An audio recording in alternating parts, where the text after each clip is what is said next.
So in today's video, we're going to talk about the best microphones that you can use to record YouTube videos in 2020.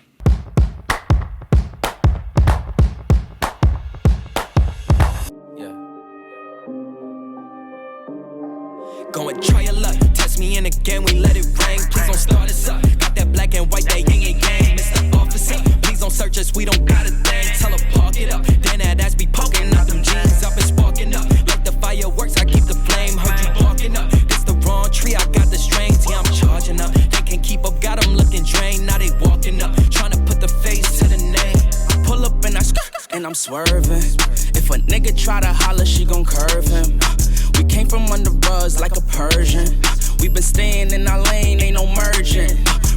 What's up guys, Ryan Weber here, and today we're gonna talk about getting that nice crispy audio for your videos, especially for YouTube videos. So, I shoot a lot of talking head videos. I do a lot of videos with my clients. I've done a ton of research. I have like 10 different types of microphones.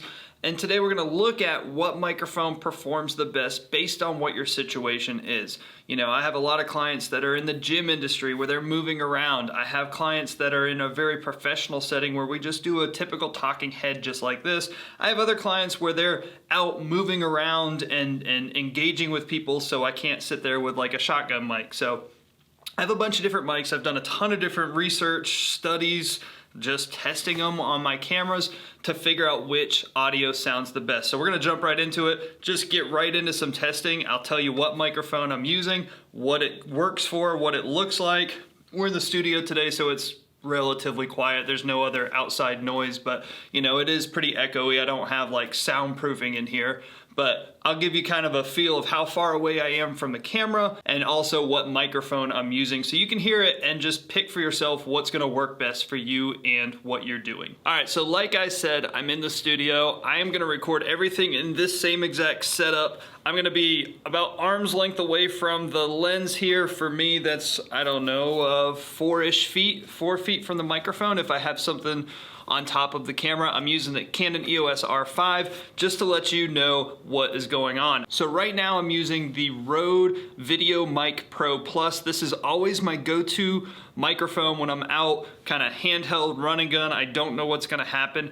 This is the microphone that I always use. I think it sounds really good, especially if you're gonna be relatively close to someone's face. It's a shotgun mic, so based on where you're pointing your camera, that's where you're gonna get the best audio. So like I said, this is always my preferred go-to microphone if I'm just out and I don't know what is gonna happen and I just wanna be able to capture any good audio better than the microphone that's built into the camera. So same exact setup. Now we are only using the microphone that is built into the camera. I don't even know where it is because I never shoot with this. It should sound significantly worse.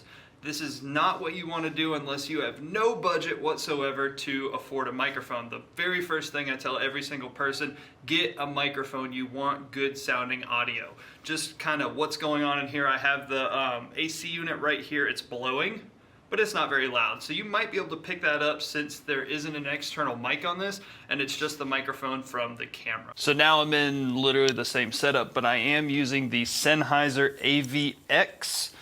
This is a wireless lavalier mic. You can see the pack here. I have it laved up. It's underneath my shirt here. It's really small, easy. I like this one if someone's moving around, if they're gonna be far away from the camera, if they're gonna be kind of going all over the place and I don't know what's gonna happen, but I just want the audio on that one person. I will mic them up, mic'd up like the NFL guys do. I really, really like using this in gym environments to get sound from just one person so you can kind of get that internal struggle that one person's going through.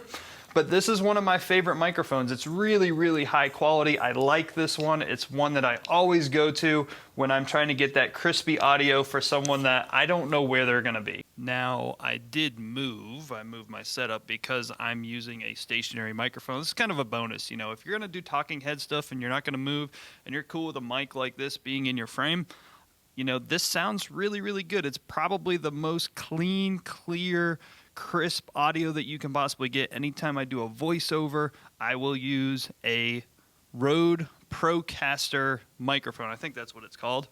I actually have, the Rode Procaster. I like it because it's on the arm. This is actually on my desk here. So when I do Zoom calls, I use this because they're cool with having better audio. I actually have a Shure MB7 coming in, so I'm interested to try that out. I'm going to do a comparison of the Procaster versus the Shure MB7, but this is what I like using if I'm cool with just sitting in front of the camera, talking head style, and not worried about having this microphone in the frame. I think it sounds really, really clear. So one more movement, but we are using now right above me the Rode NTG3. So this is another shotgun microphone. This uses an XLR. So I have an XLR cable, I have it boomed above me, it's going all around, and I can get this thing close to my mouth. It's actually, so future Ryan here, I was editing over there on the computer, and I was trying to edit from this, the NTG3, which you probably just heard, and you were like, wow, that sounds really bad, there's a bunch of hiss. And then I realized, well, it doesn't work well with the R5, so I actually plugged it into the C200, so you can actually hear what it should sound like if it was on a camera that can actually take in, you know, the XLR cable. Right now, it can't take in this XLR cable on the R5 because there's honestly just like too much power. That's why you don't use XLR cables into your DSLR type camera. You know, the cinema type cameras are what this setup is for, and so this is what it would sound like with a NTG, you know, a cinema style microphone into a cinema style camera. Back to the video. About 6 inches, it's this distance from my forehead. I'm touching it here, you can't see it. Boop, now you can see it.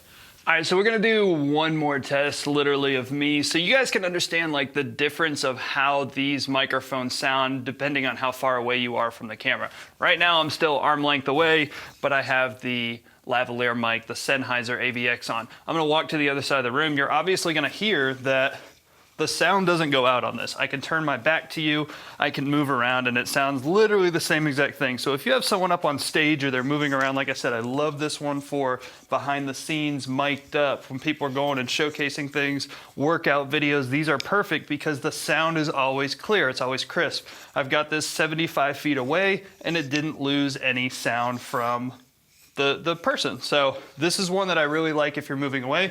I'm gonna show you the Rode VideoMic Pro Plus and also the on-camera moving away so you can hear how bad it sounds when you move away from the camera. All right, so now we have the VideoMic Pro Plus back on it. Once again, about arm's length away from the camera.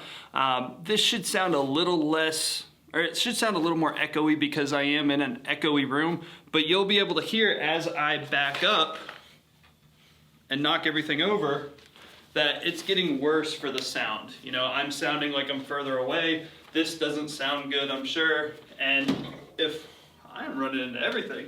So if I, you know, if I'm moving around, this doesn't sound good. This isn't something that you could sell for, you know, some sort of crispy audio used for podcasting. This is not something you could use. It's great for vlogging when you're holding this camera. It's great for just getting B-roll if I'm cruising around. Like I said, this is my go-to if I'm doing kind of a run and gun shoot where I don't know what's gonna happen, but I need to stay relatively close to the person to get the sound that I'm looking for. And last but not least, this is audio from the camera. No microphones used whatsoever. This is how bad it sounds.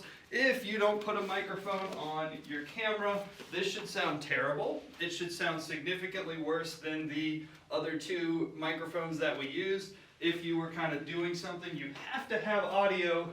You have to have some sort of audio plugged into your camera to help it sound good, clean, and professional. So you can get away with it if you're like walking outside and you're like super close to the camera like this and you're vlogging. It doesn't sound quite as bad, but as soon as you start backing up, you start getting outside noise. It sounds really bad and poor quality. So I always say mic up whenever you're gonna be using your camera so you can get higher quality audio. So guys, I hope that was helpful for you deciding what's the best audio for your YouTube videos. It all depends on your style. How are you gonna be shooting? How are you gonna be using it? If you're in a studio and you're cool with having a microphone in your face, I would highly recommend using something like that Procaster that it's just a really clean, I think it's called a super cardioid microphone. I don't know, I'm not a technical guy. I have to try everything out to hear what sounds the best, and that's how I pick what I use. So, you know, I use the Rode NTG whenever I have clients because I want that be able to be boomed right over their head, and I think it sounds really crisp. If I'm gonna be out anywhere and I know it's only one person's audio, I'll get them with the lavalier, the Sennheiser AVX, AXZ, something like that. And then if I don't know what's gonna happen and I'm just shooting and we're hoping for the best, I'm gonna use the Rode VideoMic Pro Plus, which is what I'm using right here. So let me know down in the comments which one did you like the best based on what your shooting style is. Guys, once again, my name is Ryan Weber and I'm gonna see you in the next video.